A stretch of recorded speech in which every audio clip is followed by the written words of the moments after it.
Samantala, hindi na pinaabot pa sa deadline na alas 12 ng tanghali ngayong araw na ito ang pagsusumiti ng position papers ng mga petitioners at respondents, gayon din ng mga friends of the court. Halos lahat ng inutusan ng Korte Suprema ang nagharap ng kanilang mga dokumento sa kanilang mga representatives, maliban kina Attorney Andresito Fournier at Judge Florentino Floro, isang intervener. Sinabi ni Fournier na hindi magbabago ang kanilang posisyon na hindi natural-born citizen si Fernando Poe Jr. Network, ako naman si Noel Perfecto, ang inyong tagapagbalita. Dapat pangunahan na mismo ni... For Amici Curie, the three petitioners and post-legal counsel submitted their position papers before noon today as ordered by the Supreme Court. Chino Gaston, RPN News.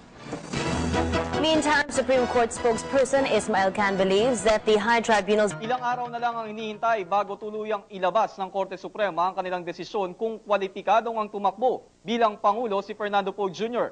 At tulad na ipinagutos ng Korte Suprema, kapwa nagsumite ng position paper sa mga kumukwestiyon at ang dumidepensa sa citizenship ni FPJ sa Korte. At kaugnay niyan, may live express balita si Maricel Halili. Maricel. Yes, Adrian, nagsumiti na ng position paper sa mga petitioners at ang kampo ni FPJ sa Korte Suprema kanina.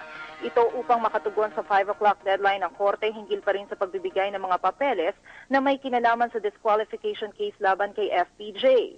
Inilabas ni Ronald Allen Kelly po alias FPJ ang mga ebidensyang magpapatunay na siya ay isang Pilipino. Isa sa mga ito ang affidavit for Philippine Army personnel na nilagdaan mismo ng sarili nitong ama noong December 22, 1947.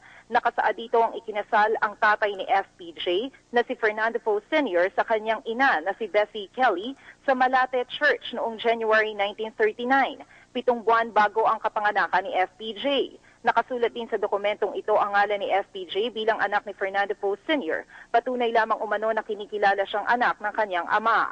Lalo pang nagpabigat ng ebidensya ang nabanggit na Convention of the Rights o CRC ni Intervenor Judge Florentino Floro na hango umano sa treaty ng 1989 UN General Assembly.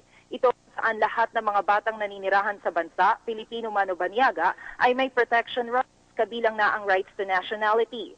Ngunit tiwala pa rin si Attorney Andresito Fournier na mananaigang kaniyang panig. Aniya, hindi maaaring maging Pinoy si FPJ dahil kung ang pagbabasihan ay ang laman ng Treaty of Paris, lumalabas na banyaga ang mga ninuno nito. Hindi malamang daw kasi nakatuntong ng Pilipinas ang paternal father nito na si Lorenzo Pu bago tumapit ang 1907. Base kasi dito, ikokonsidera lamang na Pinoy ang mga naninirahan sa bansa bago ang 1907. Sabat pa ni Fournier, dapat na daw itong pagdesisyonan ng Korte sa lalong madaling panahon.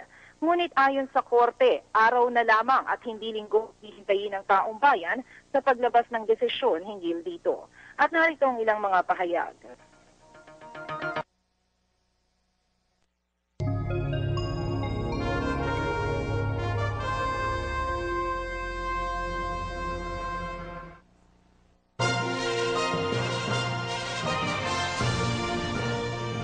You're watching ANC News 4 p.m. I'm Pinky Webb. Our top story, Supreme Court spokesperson Ismael Can reveals the high bench is expected to issue a ruling on the disqualification case of presidential bet Fernando Poe Jr.